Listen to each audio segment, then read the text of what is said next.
Hey, what's up, y'all? What's going on? What's happening, mi gente?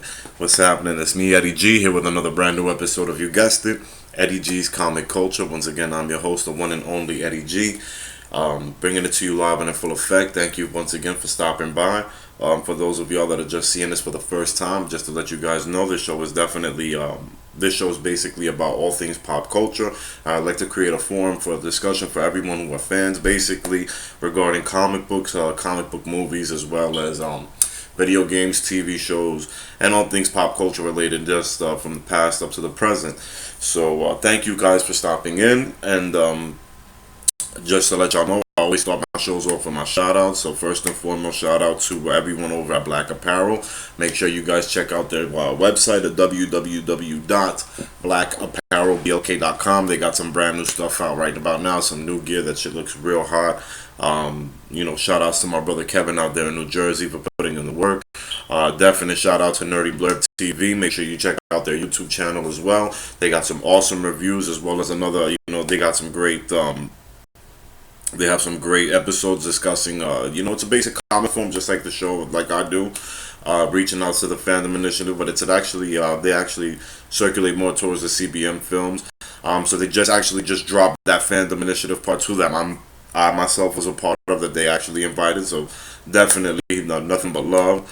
Also, make sure you shout out to Channel 3 Productions. Make sure you check out his page on Instagram, my boy Pablo, as well as Pronto Comics, my man Dennis Knight doing his thing with his cross comic, as well as Ray Ravello, and everybody else. Shout out to everyone on Instagram, everybody. So I wanted to do the show today because actually today was I was looking forward to it because I knew I had it actually penned down, mentally. Actually, today's the 30th anniversary for the Tim Burton 1989 Batman film. Starring Michael Keaton and Jack Nicholson, as well as Kim Basinger, and it's a huge film. It was a benchmark as far as comic book movies are concerned during a time, especially in the late '80s.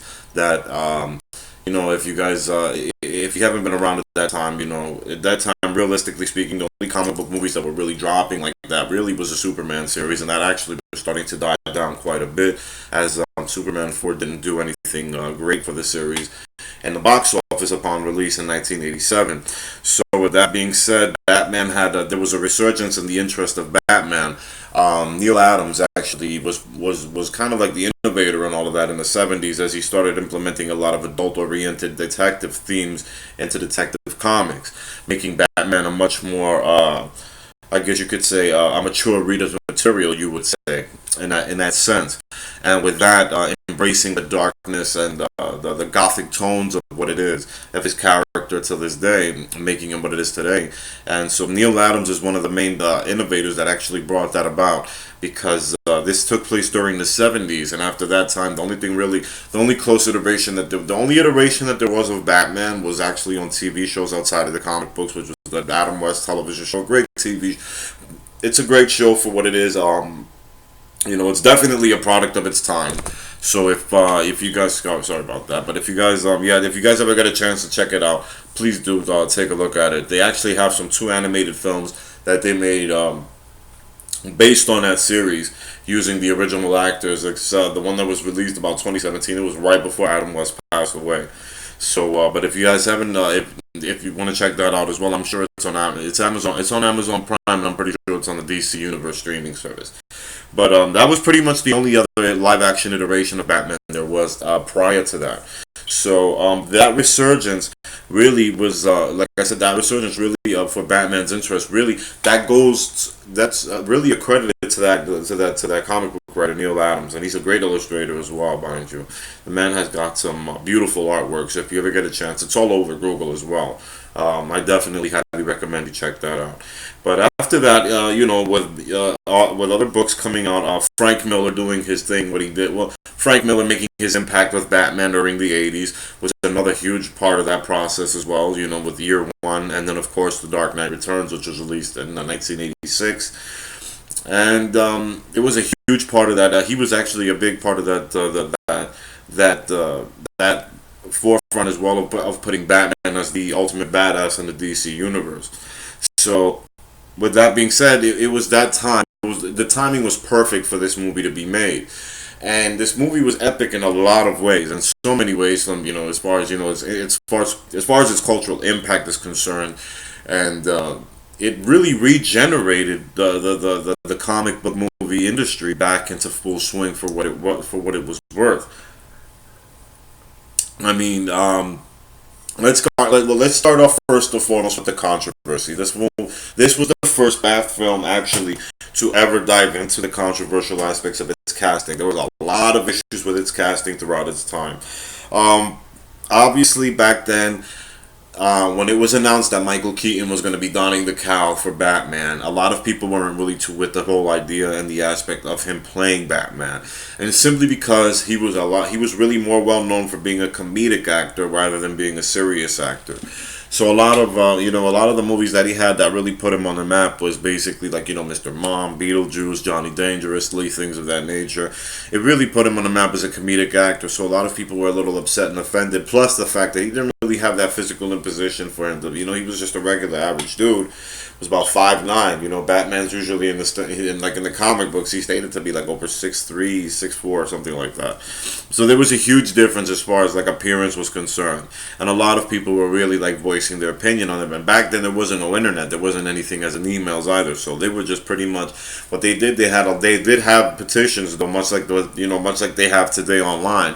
And a lot of them were being, just mail in, write in petitions, for people pleading, asking Warner Brothers to make them to please change their mind and amend that casting. And they got flooded with thousands of letters of that regarding it as well. But unfortunately, nothing was done. It was already in production, and there was nothing that could be done. So what Warner Brothers did do it was that they actually cut out an early edit trailer for the movie to I guess to silence the audiences, to have some sort of faith, because I guess what was going on, what was really being cooked up was the fact that it was a Tim Burton film. And it really kind of like, I don't think a lot of people really realized that the perfect marriage and the aesthetic of what he was going to bring to the character in the franchise, because Tim Burton was mostly a gothic emo type of director. A lot of his movies really circulated around the odd, the odd and the macabre, I guess you could say. And and in that sense, like that was like I said, it wound up being a perfect marriage, so to speak, because of what he was actually able to do as far as creating a mood in the atmosphere. Now, this is one of my favorite movies. My favorite movie. I'd say this is still my favorite Batman movie of all time for quite a few things. First and foremost, the representation of Batman. Michael Keaton does a phenomenal job. Phenomenal job, and I think he hasn't to this day. I don't even think he's able to be just. A lot of people are going to go ahead and just say I'm crazy or whatever the case may be. They'll argue with me about Christian Bale. Michael Keaton to me will always be this is still the number one Batman that has yet to be knocked off. I guess you could say Ben Affleck was pretty close, but considering the material that he had to work with, it really didn't put him up into that caliber. But Michael Keaton to me is still the man. As far as Kevin Conroy, he's the only other one outside of that, because and he's not even a live action. You know what I'm saying? Like, this is just a man who plays a dual role using his voice of Batman, but he's perfect at it, and that was exactly what Keaton was. He was absolutely perfect. I thought he was. A lot of people might argue and say, "Oh, he wasn't really too much of a great Bruce Wayne." Bruce Wayne, excuse me. I thought he was a bullshit. I think he had to play for the playboy philanthropist. The only thing that was just about his Bruce was there was a little to his. It was just a little. His Bruce wasn't so much. It was a playboy, but it wasn't so much a playboy as just a guy just hating being like you could tell there was a distinctive difference between him and the regular elite class that would be in the films as you see him interacting with other people as Bruce Wayne. So you could tell that, but I still think that he still had that same swagger brought onto the screen, especially for what it was worth at the time. So to me, Keaton is like hands down the number one. Like I said, I've yet to be convinced by any other actor, and that includes Christian Bale. I'm sorry. And the funny thing is that I had a lot of faith in Christian Bale as when I first found out, because I loved his work in American Psycho. But when I heard that bad voice, I already knew that it was just like, wow, this was a huge mistake. But I digress. Either way, and quite a bit of this film's casting decision was a little iffy. There was a lot of craziness that happened because apparently, first and foremost, the Joker was supposedly going to, at one point, Jack Nicholson was kind of like on the fence about playing the Joker role, so it didn't really, he was, pretty much he was just tap dancing around it, and nobody knew. Like apparently he didn't give Warner Brothers a solid answer as to whether or not he wanted to do the film, and they had Robin Williams waiting in the wings, who really was dying to get his. Apparently he was really into the idea of playing the Joker. I don't know how that would have turned out, but I think it would have been pretty interesting to see that. But he was chomping at the bit at the time, and he was this close to getting it. It was, a matter of fact, I think he actually did have the role when they finally, and then after finally, and this was a little fucked up, but finally, after Jack Nicholson actually found out that Robin Williams was lobbying for the role and landed it, he decided to go ahead and call the studio and just snatch pull the rug from right underneath Robin Williams' feet, which was kind of fucked up. So, and it led to a bitter relationship between him and the studio as well after a while. But that, and as well as Kim Basinger. Kim Basinger was actually supposedly going to be Sean Young, but Sean Young apparently she had an accident with doing horse riding, and she broke her arm, and apparently she wasn't able to make principal photography at the time. So it was kind of crazy, man. Like it was a little bit of a behind the scenes, like seeing all the casting controversies that was going on. Actually, it is kind of crazy, but it is such, like I said, it's a pivotal film in the CBM genre, because I believe it really rejuvenated the interest in comic book films. Even though they weren't as major and often at the time in the 80s and the 90s, but that movie actually turned Batman. It turned Batman into the DC flagship character that it is today. And because of that, like it really it's responsible. It created such a domino effect that it overshadowed, I guess, quite a bit of what Superman was, and quite a bit to this day. It's kind of like, I guess you could say, you could kind of throw some fault at the film. Like it's kind of has it's basically kind of the reason why like Warner Brothers is still having such a hard time reintroducing the Man of Steel on screen today, because because of Batman fever, and everybody who loves everybody loves Batman ever since that whole this whole thing kicked off. But it spawned phenomenal film. It did great for, like, as far as like marketing and promotions. The film spawned excellent and an awesome line of action figures. It reinvigorated at that time the DC superheroes line as far as the Kenner action figures were concerned. So that's a huge impact on that, as well as good video games. Also, like it wasn't too often a lot of video games that actually a lot of movies had video game ports. And Batman actually did well. Those first two games, Batman and Batman Returns, did really well as far as being ported onto the 16 and 8-bit consoles at the time. So, but what was so great about this film was even though it's in its own right, it's not really a Batman. It's not really Batman in its own way, because and that's the Tim Burton mark of it. Obviously, the Tim Burton watermark of it. But in so many ways, it is so Batman that in its own right, that it's, like I said, the dark gothic, the mood, the ambiance of the film. The cinematographer Anton Furst, he did a fantastic job. Let me tell you something. That's one of my favorite, and that's one of the main reasons as why it's my favorite Batman film today, is that Gotham City actually looks like Gotham City in this film. Like it really, the picturesque backdrops from the opening scene, from when it cuts open, and all the way down to the 200 the parade scenes and the shootouts, Bruce Wayne's visits to Crime Alley, so on and so forth. Like this was actually Gotham City at like an organic version, and it wasn't it wasn't Chicago or New York City or anyone, or Los Angeles or any other American city that you could tell like easily what it is. It really had, it really went all out using its own practical sets and giving it its own personality and its own character. And that's why they made the film such a treat to watch as you saw it come to life. in so many ways.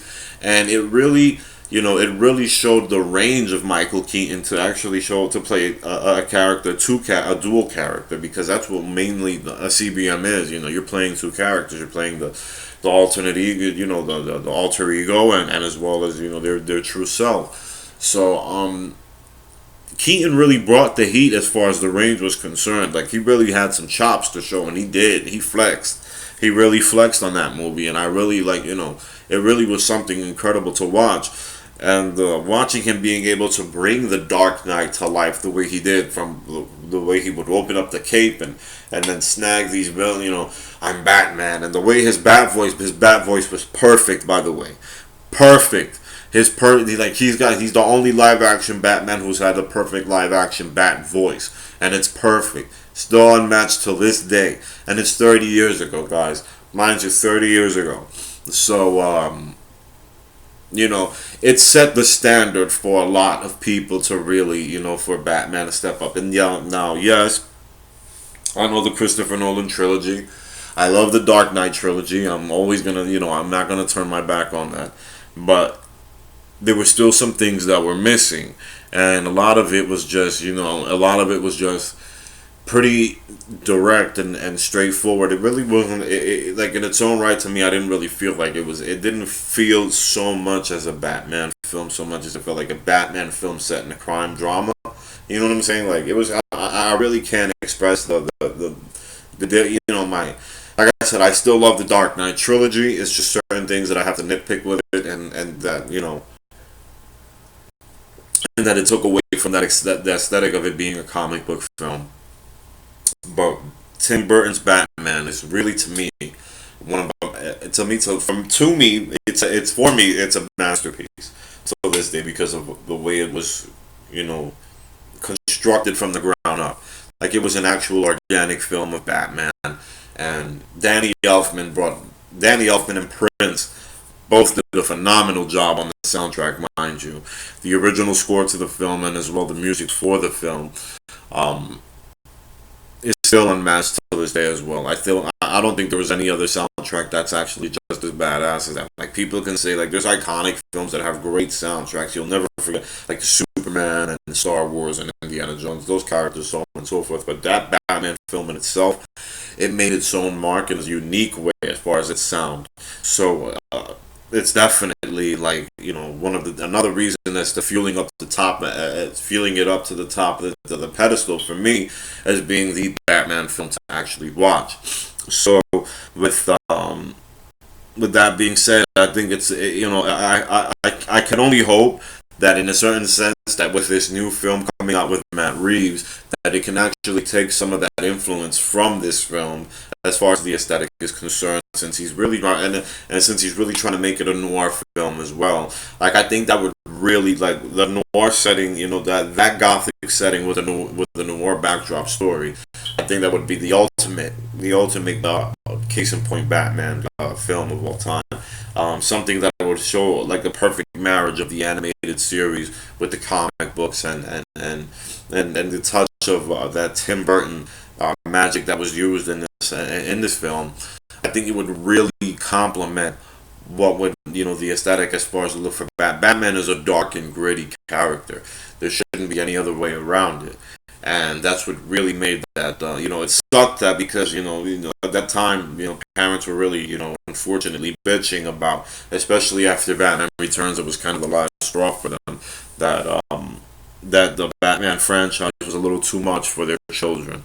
But then again, Batman has always been a mature character, realistically speaking, so I really can't see exactly where the hell their beef was. But then again, a lot of these groups really just have shitty beefs, or just have shitty beefs to begin with, so I don't really take them seriously.